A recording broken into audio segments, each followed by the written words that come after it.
hugs and kisses on my Toodles. Hey Toodles, if you remember watching my yesterday's video, Monday Must Have, I talked about the Too Faced Hangover RX, how it smelled like my armpits, and it's nasty. So this, I'm actually going to throw it away because it is bad, and I don't want to put it no more on my face. At 8 months, and it's past 8 months that I've had it. So I'm going to use this Neutrogena Rapid Clear Acne. It's a spot gel. I'm going to try it on my face as a face primer and see what it does, because I have a little acne here and here. I can feel little bumps starting to come out. So I'm going to use that. And the other one is, I hate throwing this away because it was expensive, but it's like on the trash. It's in the trash. So let's get into the greatest shoe. 2 more. We're almost on chapter 5. So this Tuesday and next Tuesday, after next Tuesday, we'll be on chapter 5. But I may go ahead Sunday and read part of this book as well. So starting next Tuesday, we can be on chapter 5. Getting into it is enduring a short time of pain. Admitting to yourself that you need to burn some bridges. Take a lot of guts. Do you want to know what takes even more guts, actually? Burning them. This is one of the toughest things you're going to have to do as you go through the process in this book. Even after you know without a doubt that you need to cut a person or a group of people out of your life, you're still going to want to avoid doing it. And it's easier to understand why. Very often, bridges burning is a painful experience. Rehabbers. Amber avoided dealing with the pain for a long time. As she was growing up, her parents and siblings cautiously failed her. I lived through the abuse, parents being in jail, divorce,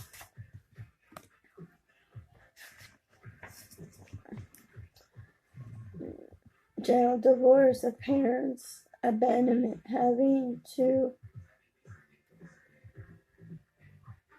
parent my siblings, and help take care of an alcohol mother. She told me by the time she reached 18, I was exhausted and broken, and every disappointed about life, what my future would hold, and yet even well into the 20s. After Amber kept putting up with her family, she tried to convince herself that all families had problems and that the one in her family wasn't all unusual. Even when she made a few friends and met her husband, and through these people saw that she deserved better, she stuck with her family for a long time. I felt I had to stay loyal to my family, so I would just try to deal with them in small doses. But as time went on, I kept getting red flag after red flag. Although a red flag could have hit me smack in the face, and I still would have tried to unify my family, something negative would happen to cause me pain by them. I would forget without my apologies, and then pretended like nothing ever happened just to keep the peace. I would accept the behavior. Went to my husband about it, cried a lot, and then tried to move on. But it's just kept repeating over and over, and I began to feel like a fool. They knew they could treat me any way they wanted, and I would always be there to forgive. Something for me when I was pregnant with my oldest son. My dad asked me one day when he found out I was pregnant, and we were driving in the car one day, and he says, "Why do you want a baby? Why do you want to have a baby?" I said, "I want somebody to love me." He goes, "But I do love you. And your mother loves you." I said, "Yes, Dad, y'all do love me." but I feel like I'm responsible enough to take care of this baby. And a friend of my father's, and I was friends with their kids, told my parents he's going to treat it like a Barbie doll. She's going to play with it for a little bit and put it down. Wrong. When I had my oldest son, Jeffrey, I treated him like a baby. I fed him. I took care of him. I changed his diapers. I thought my parents were going to abandon me and not want to help me at all. But they loved their grandbaby. And my mom, I'd want to go party and hang out with friends. And my mom said, you made your bed? You gotta lie in it. You had sex, unprotected sex, you have a baby, and you have to take care of it. And today I know there's a lot of teenagers that get pregnant and having abortions, and there's some that are pregnant and they keep the baby because their parents really don't love them. They don't get the love from their parents that they wish they had. Amber even forgave her mother, and for not showing up at her wedding, and for not engorging Amber's new baby. Amber knew any break from her family was going to be painful, and as it completely unbearable. She tried to avoid that pain. But then something happened that made it impossible to avoid. Amber's father-in-law was in intensive care for 4 months, and Amber had a 1-year-old, a job, and she needed to go to the hospital every day. She called her mother for help and got no answer. If she didn't show up for that, what would she be there for? Amber had finally gotten to the point where she could no longer worry about the pain of burning her bridge.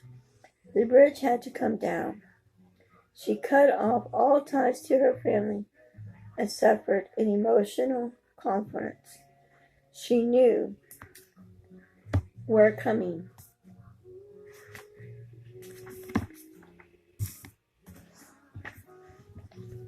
I let myself grieve. I cried. I tried to read books that I thought could help. I vent and talked to those I trust and skirted for pages of support groups online that I thought could help me. Holidays, events, and worst of all, my own birthday were triggered for me. Burning a bridge that had been there from the beginning of her life. I practically thought through the embers, but now that she made it through most of the pain, it's observed to her that she's much better off not going where that bridge had been taking her. The pain has listened day by day, and sometimes I will catch myself thinking, wow, I haven't been upset or even given my family I thought in a while. I can't even begin to express how good that feels. More peace and return to my life since letting them go. I know I still have things to heal and work on for you, but now less broken than I used to be. And I am healing myself every day. If I had to keep them in my life, I would have to stay struck. I had to mother myself and be a parent and love myself, though, to finally let them go. We all have relationships, ends, and soon something gets said or something gets done. An announcement follows, and you can yourself off person. And I'm sure you also had situations where relationships just fade away. You spend less and less time with someone that suddenly it's been a few months and then a year, and then you just lose touch completely, burning a bridge. Isn't like either of those situations, and bad bridges needing burn only if that bridge is certainly taking you to a place that is harming your growth. Those relationships tend to have lots of layers to them and don't disappoint within a minute or just fade over time. For example, If you spent years with a group that isn't good for you, there are probably a lot of expressions, but in two, you're playing in that group, and it's going to take some work to untangle yourself. That's how it is with a group. I need to separate myself from when I was still playing football. I was getting one who was getting into the VIP rooms at clubs, and I usually the one paying the check. If I had just started not showing up, people would notice that the same is the truth with one satisfaction. If you're in a romantic relationship with someone, breaking away usually doesn't happen in a snap. You have plans, you have connections to each other's friends and families, and there might be a financial illness and even living conditions to deal with. Getting out of those situations requires work, heartache, and none of that is fun. It's easy to understand why you might convince yourself that's happening in there is better, even when you know for a fact that this bridge needs to come down. Sure, you know it's bad, but it is so bad that you're willing to deal with a nightmare. If you're thinking that way, let me ask you this. How much do you care about the future? I mean, really care. The fact that you're reading this book suggests that you're seriously about improving your life, but still gives this question some real thought right now. Is your number one objectives to make your future a whole lot better than your past and present? Maybe when you're thinking just about yourself, you can be a little uncertain about the answer to a question. But what about the other people who are counting on you being the best version of yourself? The big turning point for me was when I realized that the only way I could be good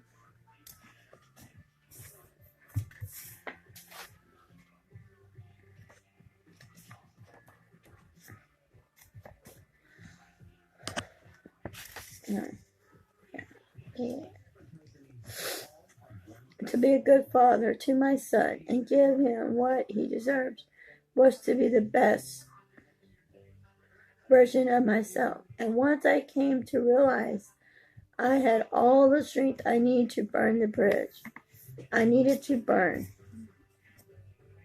What it all came down is to this: burning a bridge is a painful experience.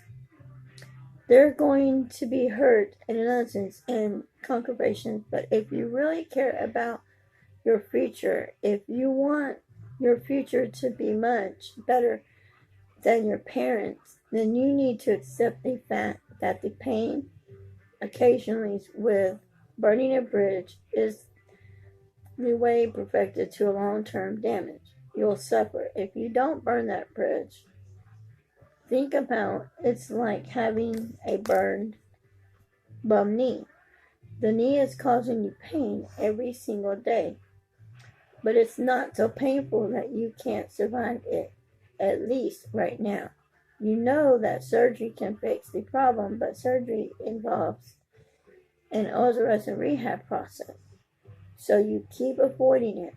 But if you don't have that surgery, your involvement is going to have more and more trouble walking, and then the trouble you have walking is going to affect your back, and then your back pain is going to affect other parts of your body. And one day, you're not going to be able to get out of bed, and it might be too late to clean up all damage. That's what you have to look at when you worry about the pain accessories or burning a bridge. You need to accept that the short-term pain no longer matters how endurance it is, better than a long-term pain.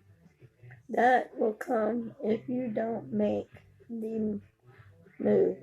That's what it comes down to for me. I asked myself if I was willing to live the rest of my life the way I've been living it. Then I thought about my son and realized that that wasn't the future I could accept right now. Then I decided that I would rather go through what I had to go through to burn those bad bridges. Because evenly I would find healing and growth and strength. It was going to be easy, but I couldn't afford to live the rest of my life like this. And so I went to my party group and I told them that they weren't helping me become better, so I had to let them go. As you can imagine, I got some pushback on this.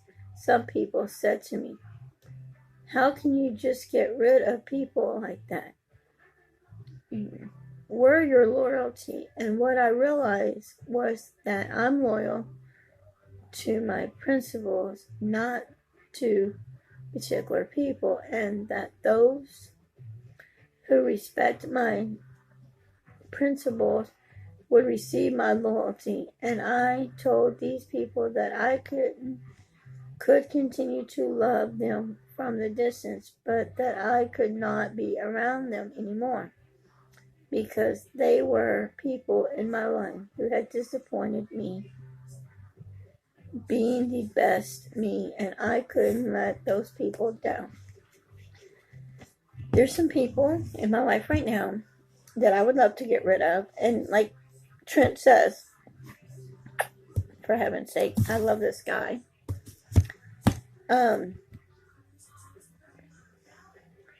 I want to get rid of some people in my life and let them go and just forget them.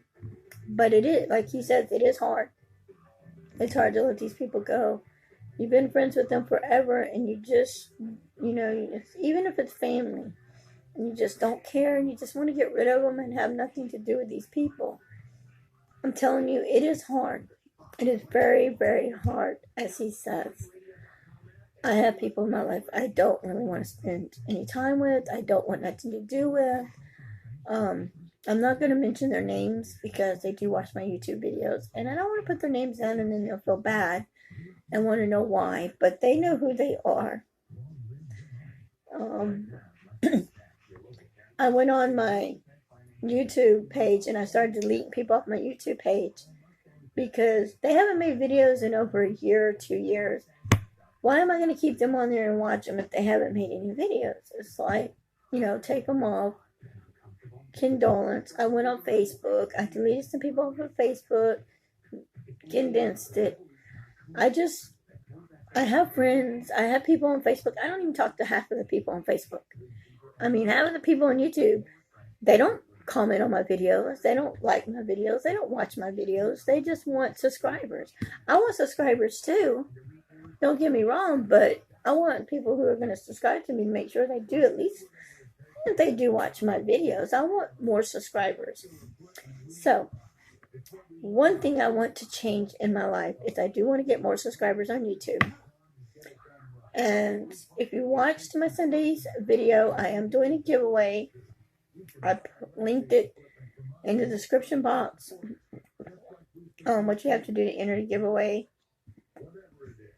So far, nobody has commented or said anything about that video. So I guess the prizes I'm giving away suck. But anyway, we'll see when the time comes in February and see if I got anything. So, okay, guys. If you like me reading As Great as Your Book, I want to finish this book. As you can see how far we've gotten. Not that much to go. Well, a lot, but I don't want to stop. I want to finish reading this book till the end. And I want to read it on here to you. And hopefully I'm changing somebody's life by reading this book. If you do not have this book, The Greatest You, go get it. Go check it out. You can buy it at Walmart. I got mine for $22 at Walmart. You can go, there's a website. I will try to get it and link it. And you can go in there and order a rehab shirt. You can look up Trent Shelton on YouTube. You can also look him up on Facebook and do rehab with him. You can sign up and he'll do a one-on-one rehab with you. I would love to talk to him one-on-one, face-to-face personally.